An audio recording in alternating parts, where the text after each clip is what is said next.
Hello, welcome to Spiritual Sunshine. Today we are diving straight into a meditation. So let's just take a moment, whatever we're doing, to settle into the space of awareness within, the space of peace that we all have at the root of every moment. It's the part of us that observes even our mind's anxieties and fears. And so we're going to try to become more aware of that in this meditation today, and to find that natural state of peace, of life, of beingness within. Allowing ourselves a moment to breathe naturally, to relax as we are, even if we're doing the dishes, doing something else, working, just coming into a state of flow, where we let go of that list of to-dos, that part of us that feels like we need to accomplish this thing that's in the future, it's caught up in the future, it's analyzing what's happening now. And just setting those thoughts aside for a moment.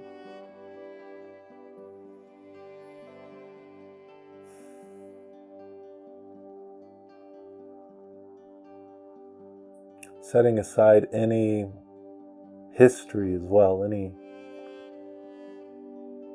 nagging history or idea of ourselves.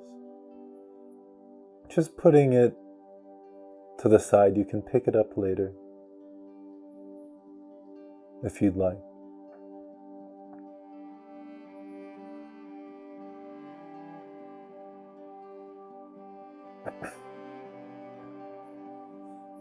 Allowing a natural sense of beingness to come into focus. It's always there.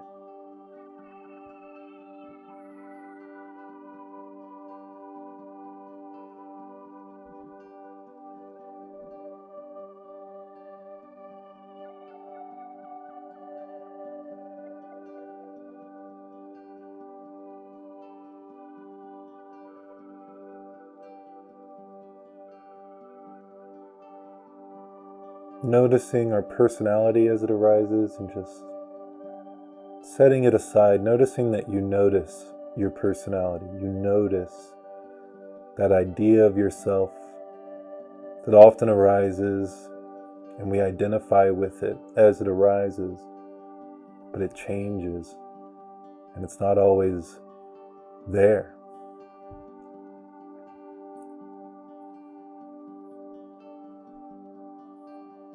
And in that vein, noticing your personality as it arises and setting it aside, allow that sense of presence, that awareness of even your idea of yourself to come into the light of its own. It shines. It's the light that allows for all other light to be perceivable because it's an inner light.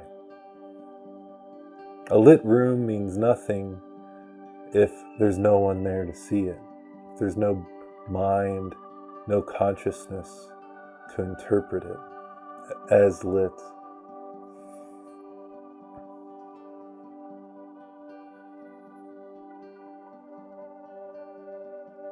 It's that inner light that gives the light of the world any meaning, any history, any beauty.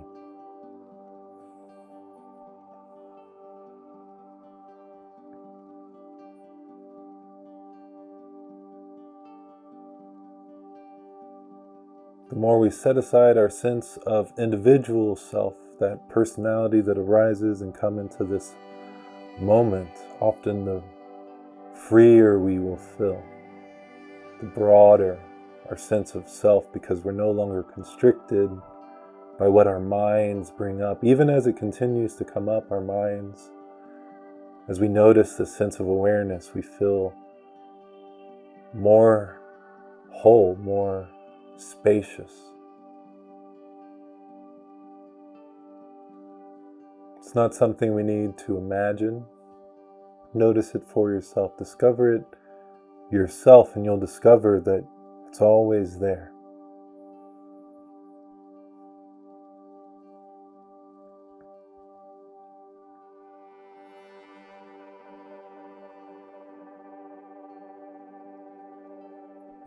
It may seem like we can't discover it.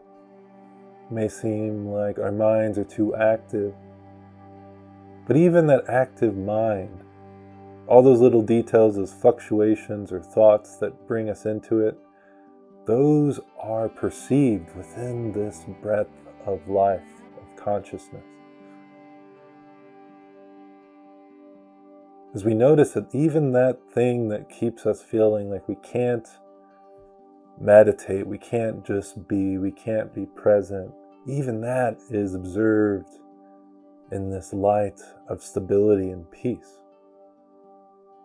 We just don't identify with it, we don't notice it.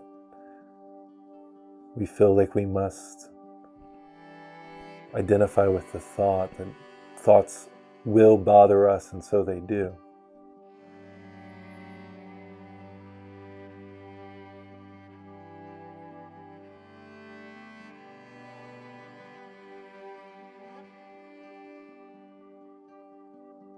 So allow for those fluctuations.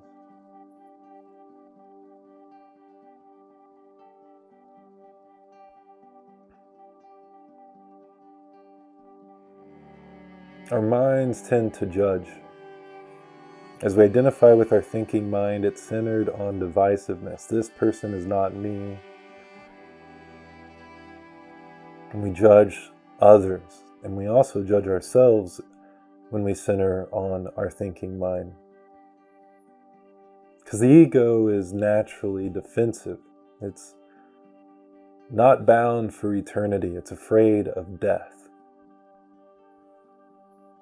Whereas awareness itself, the breadth of life that gives light, that gives love to every moment, to the extent we can receive it, that is not worried about death. It's not worried about other people, because it intuitively knows beyond words that it is whole and everlasting. It doesn't think about how it's going to last forever. It just is that thing that lasts forever. We don't even need to believe this, but just noticing that awareness, we can come out of that judgmentalness, that divisiveness.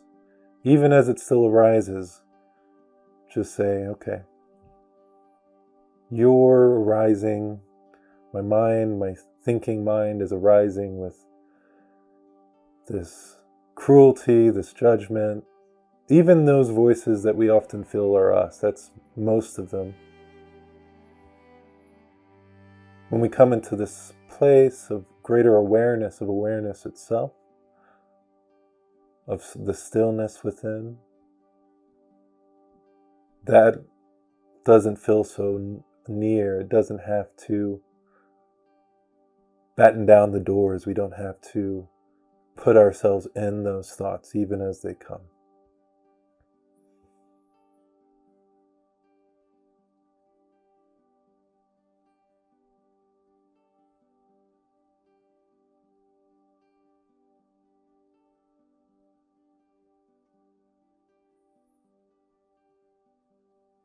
The ancient sages say that we are one with life, with the universe itself, with God, known by many names. Even our modern religions will often say all gifts come from God, all life, all consciousness. But we tend to have a complex where we don't center on that reality, on that truth. Even religious folks, it's often this kind of self-humiliation. God is everything. All I can do is evil. But in our truest state, if we're one with God, if all gifts, all consciousness, all life comes from God, and indeed if God's providence or the universe's oversight controls every moment to uplift life in all its diversity with its bad habits, its evil decisions, if that kind of process is going on, then indeed, the more we become aware that we're one with this flow, even when we deem not to be, that we're one with life itself, with God, with each other,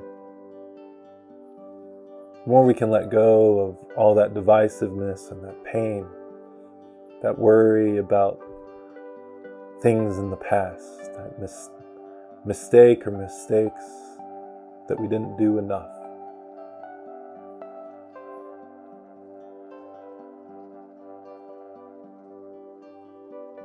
And come into a place of peace.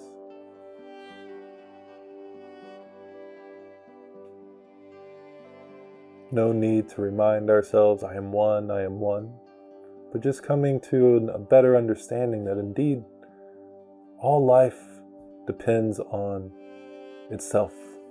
Imagine all the series of causation that this plant grew and that thing happened and this person turned left instead of right in so many different moments that led to you being here today. Indeed, the star stuff that human beings are made of, that went through so many causal elements. So much had to happen for every moment to happen. Even that thing that felt like a random decision has so much behind it. So much allowing for it to occur.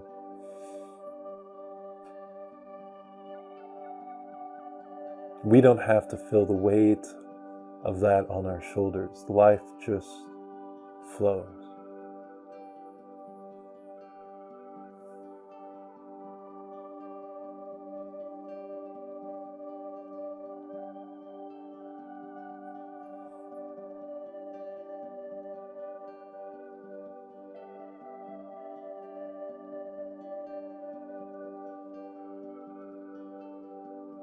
Allow yourself that gift, this gift of peace.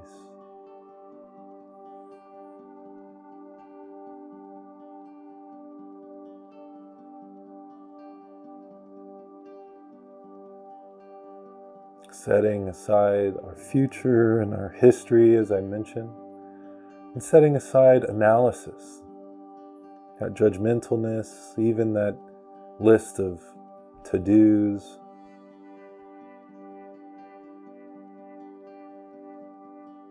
Notice what's there. What is there? You are still here.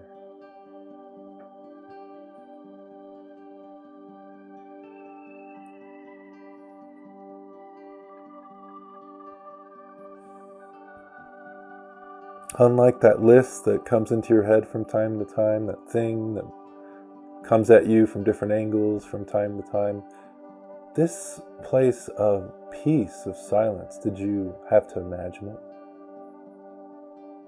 No, it arises when we set aside imagination, when we pay less attention to imagination, when we're not bothered by imagination,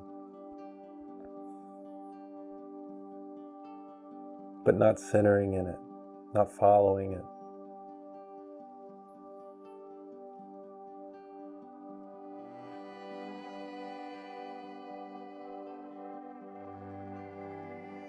And if it arises naturally, then what could it be? And it's stable, it's an openness, a type of silence beyond silence. It's not dependent on if the radio is playing or someone's talking to us. We can even find this space while we work, while we have conversation. But it often does take some practice to return to this sense of being, of presence.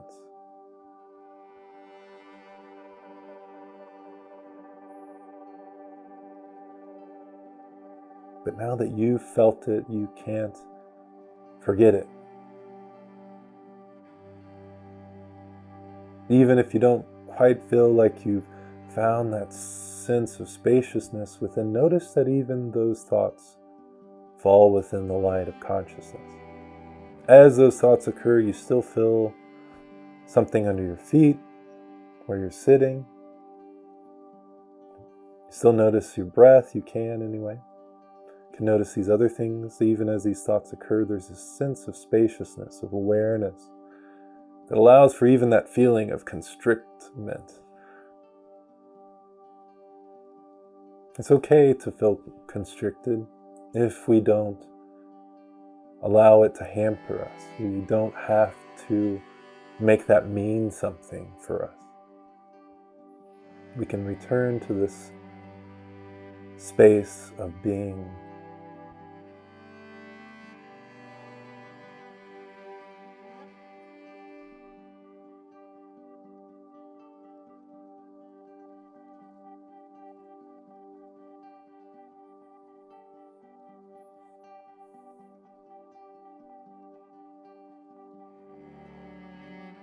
So let go of any impulse to do right now besides returning to being. Even that impulse is perceived, the feeling that we must meditate in some way, even as I'm speaking, even that is perceived.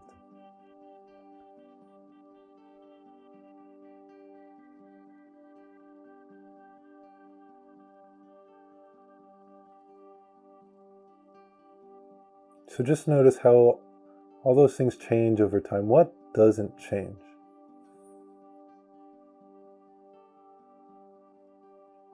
You could say, well, I always have my breath, I always have my body. But are you always aware of your body, of your breath? We're talking about mind here. Your awareness. Even in your dreams, what is consistent? That you're aware in them. You may not remember them always, but there's a presence there. Perhaps even in deep sleep, there's a sense of being.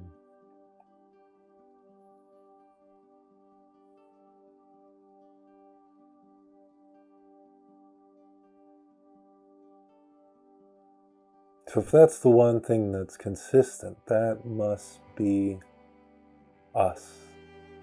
That must be the root of our stability, of our consistency.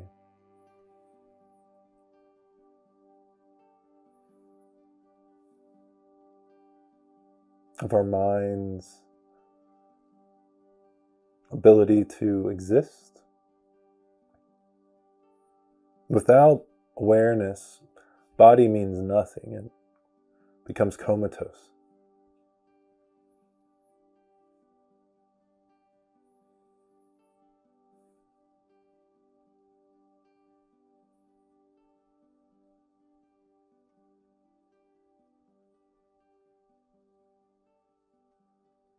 So keep returning to that space, that sense of being.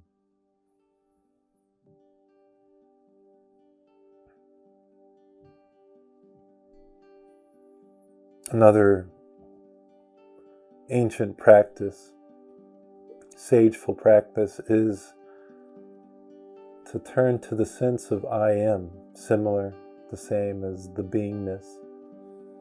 But sometimes our sense of I am has these other images, our personalities attached to it. But as that arises in the sense of I am and the sense of being, just notice that it's arising. It's something you perceive. So is that really you? Ask yourself. Is that really me if I perceive it from time to time and concoct it? It's like a story I tell myself, isn't it? Discover this for yourself.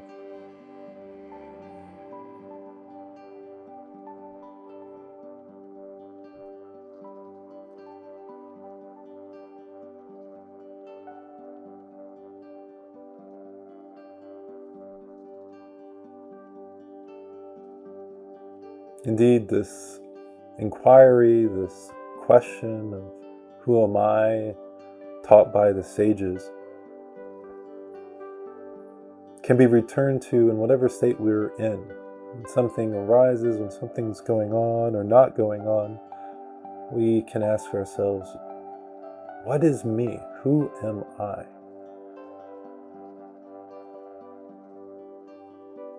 Who's behind this thought, this question, this motive? Who really is it? Can I actually perceive what is going on, who this is? What am I really? It may seem kind of a ludicrous question, but our definition of self is something we often adopt from our society. And depending on our culture, it can have varying meanings. We can feel more like we're one with other things, with the world. We can identify more with our bodies, with our minds, with our histories, our reputation. And our histories and reputations, these things we often call us, that's dependent on our cultures, the things we find important, what we find to be shameful, what's moral, what's not, what's lawful.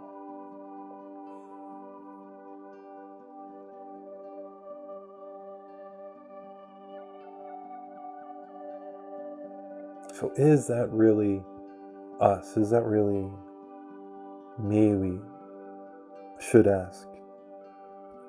What is me? Who am I? In this moment, who am I? What defines me? It's not a question you're asked often. It can be awkward. It's not something you'd ask a date or a new friend. What are you really? What are you really? But I am your friend, and I'm asking this, and invite you to ask yourself as a sageful practice.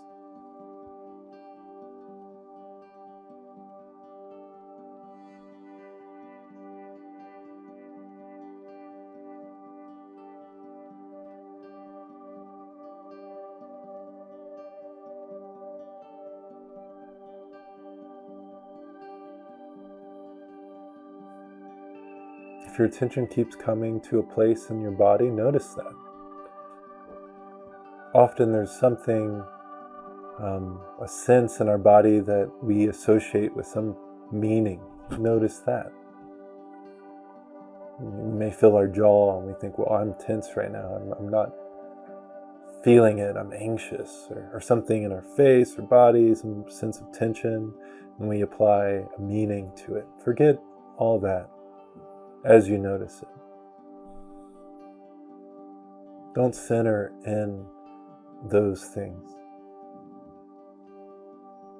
Because our oneness with divinity, with life itself, transcends even the moments we feel lost. It's there even then. The play of consciousness, of life with a capital L, for whatever reason, unfolds this way. We feel deluded. But we are still one with life. We still have this sense of being, this awareness that allows for our mind to have all that thinking power, so much identification behind it. But we don't have to be so identified with it.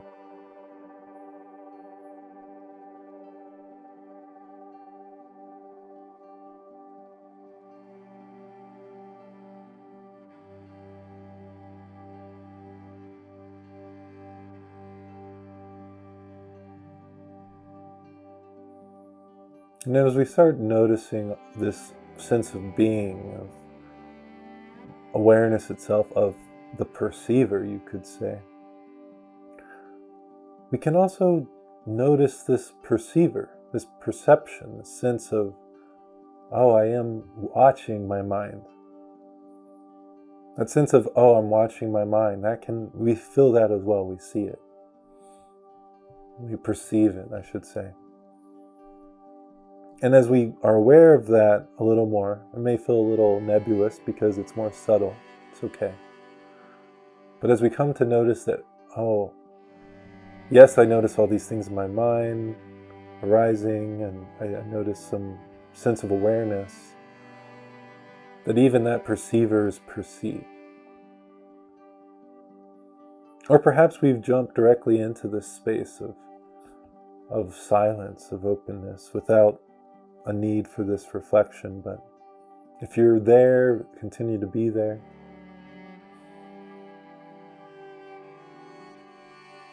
But noticing even that perceiver,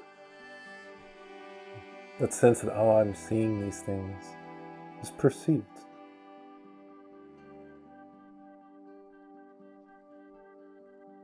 And as we become aware of that, I think this spaciousness, this sense of silence, of being, opens up. It may seem empty, but it's not quite the emptiness that we can imagine. It's more subtle than space itself, more fundamental for allowing for things according to the sages. It's definitely fundamental to understanding, to perceiving everything, for finding any knowledge, scientific, philosophical, religious.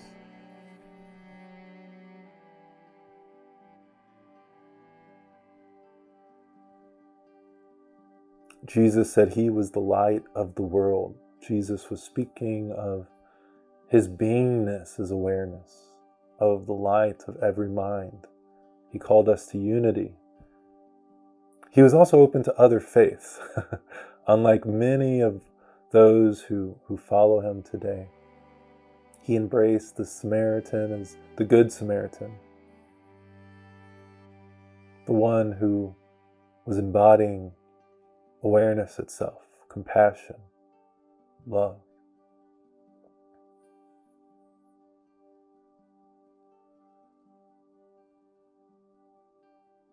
He embraced sinners, as the book says,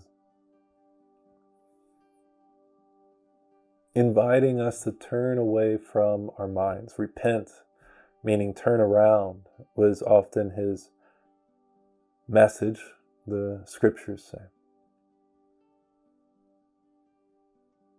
He falls within a line of many sages, whether embodiments of divinity or not. These sages, from the Buddha to Shiva, Krishna, others, they share this deep awareness of that, yes, they are embodiments of divinity, that each of us are.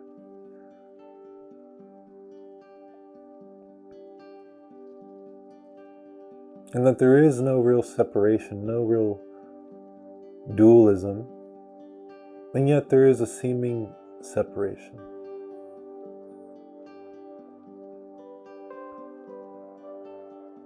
But just as our eyes seem separate than our hands, there's a oneness between all things.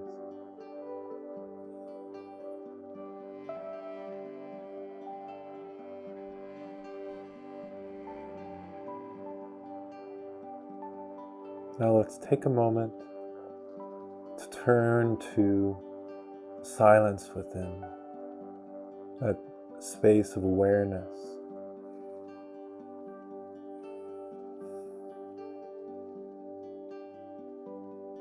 Without the need for anything to be done.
Just turning to that sense of being.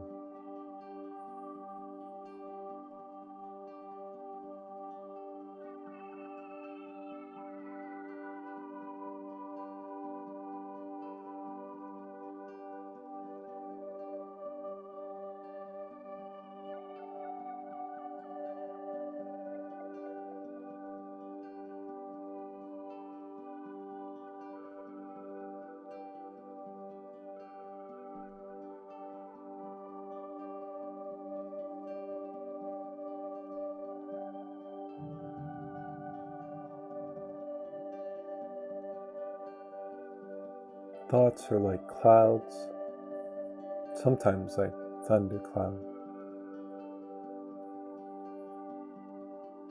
Allow them to pass. For the sun, they have no obscuration. You are that sun. Turn to that light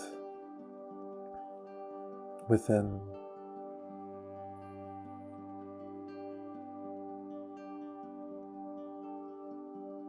That sense of being.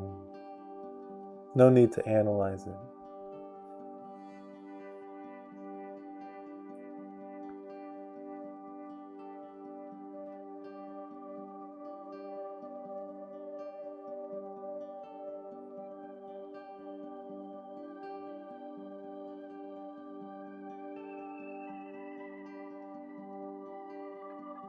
Notice your mind's tendency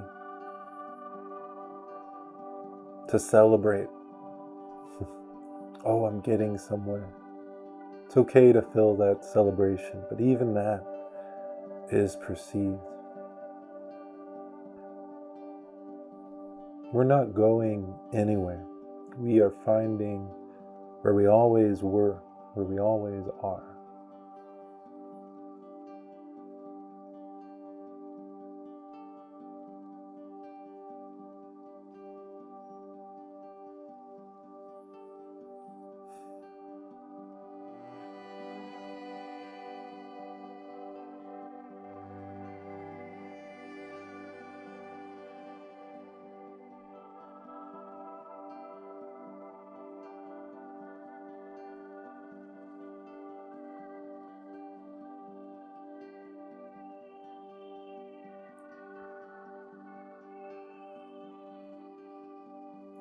Life will fall into place for you if you let it. We're taught to worry, plan ahead. We feel defensive around ourselves, how people will think of us. What if I don't get it done? It's okay to be diligent, but return to this sense of being. Let life flow through you, and you will accomplish more and greater peace than you could ever imagine. You will find yourself a true accomplishment. Continuing to live your life with family, with friends, with work and obligation, so to speak, you will no longer feel the weight of that obligation. As you just let go of the mind that wants to worry, that offers so many thoughts about what you should worry about, never ending from one to the next. Oh yeah, there's this thing coming up. Think about this thing because it could be big for you, or you could screw it up, or how are you going to stand when you do it? You don't really know how you're going to stand, but it's important. So let's think about it a little more. Oh, and there's this other thing about that, and you haven't quite finished that, and it just keeps going and going.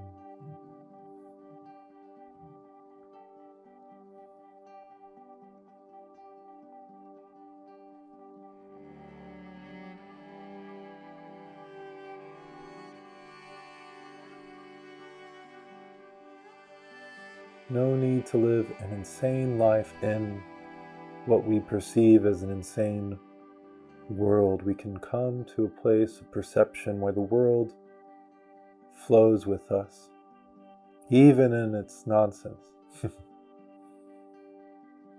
We can let go of the thing that's behind most of our issues. Because most of our issues are carried around in our head. The greatest impact is our worry about things that never happen.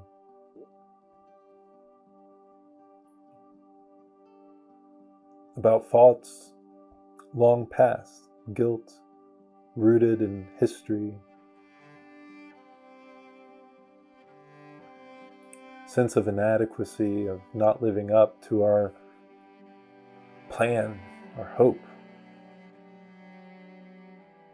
When we can discover that we are being beyond all hope, greater than any plan could conceive, besides perhaps God's plan. But it's not quite a plan, as you always were this divinity, the root of all gifts, all wisdom, all love. It's the light of awareness itself, the warmth of awareness. It invigorates every moment, perceptible moment. It invigorates all matter, the fundamental of energy itself. So quantum physics tells us no event solidifies without an observer. What's the observer at the Big Bang? What allowed for the early universe to coalesce and create so much before us that allowed for us to finally be beings made of stardust, perceiving? What was the observer back then?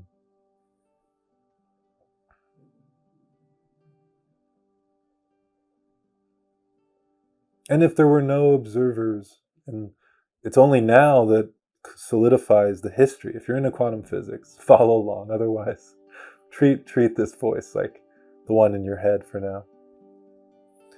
If this is the moment, if these are the moments of awareness that solidify all this past behind us, like a strange, infinite Schrodinger's cat, if that's how you say his name, then how much power, how much beauty in consciousness, in this present moment.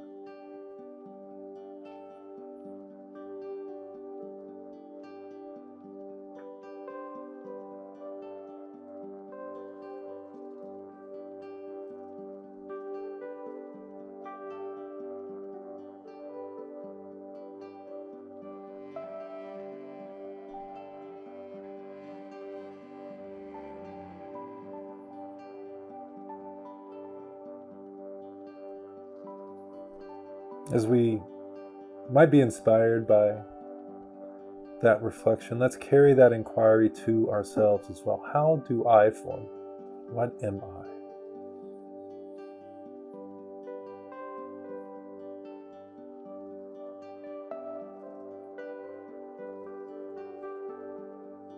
This body changes, goes away. Will you? I'm not asking for your belief, for your faith right now, whether you call it a faith. But it must be, because you're not dead. I'm calling on just the inquiry. What am I really?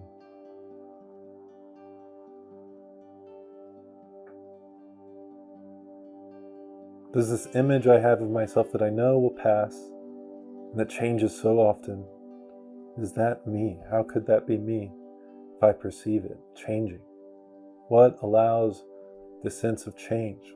There must be something more stable, more consistent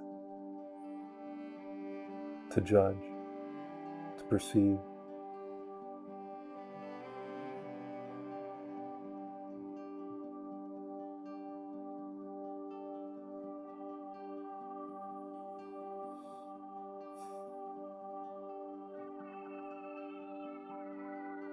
Our biggest hurdle will be our thinking mind, because it will say, I'm not there yet. Perhaps we believe, yes, okay, I can sense this state within. I've heard of these sages that speak about this, becoming awake, as the Buddhists speak of, as many Hindu sages speak of, that Christ spoke of. I believe in it, but I'm not quite there. I'm not, this thought keeps coming up and I'm having so many issues and this and that. But even that can be held more lightly. Even that falls within this breadth of awareness. Something that seems so infinitely small when we turn to it, and yet it's the thing that allows for all the spaciousness within and that we perceive around us. All the detail, it must be more subtle than the details we perceive, because otherwise it wouldn't show up on the screen, right? It must be more high def.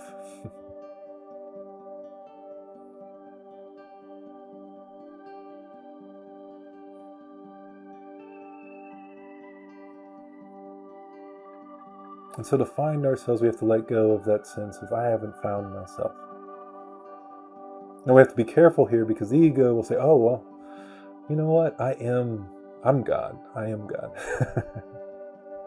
And then it's a whole ego-driven mind thing. No, that's not what we're looking for. But a real awakening beyond words, beyond the posturing. It's a humility that we fall into. It's a humbleness that's there. It's always there. But it's not the ego.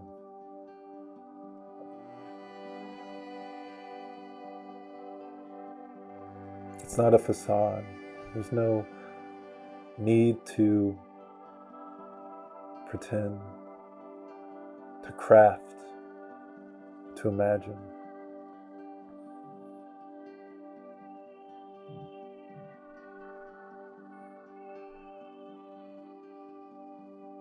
And with that, I thank you for joining us in this meditation today. Thank you for being willing to get this far in this video, allowing yourself some space to be. That sense of beingness that you discovered today, that you glimpsed more of, that you carried into today perhaps, that's always there. It's so peaceful. It's beyond anxiety. Did you have to do much to find it? When you just let go of your future, of thoughts about the future, often that don't come true, your past, your analysis of the moment, you let go of all the pictures of yourself that come up. It was there. It was there.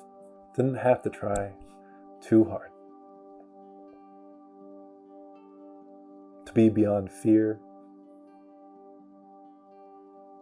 to be beyond pressure, to rise above circumstance. So thank you for joining in with me on this gift. It's quite a gift we have in this life, and I hope to connect with you soon. Please subscribe, follow, and go forth knowing that you're loved and are loved.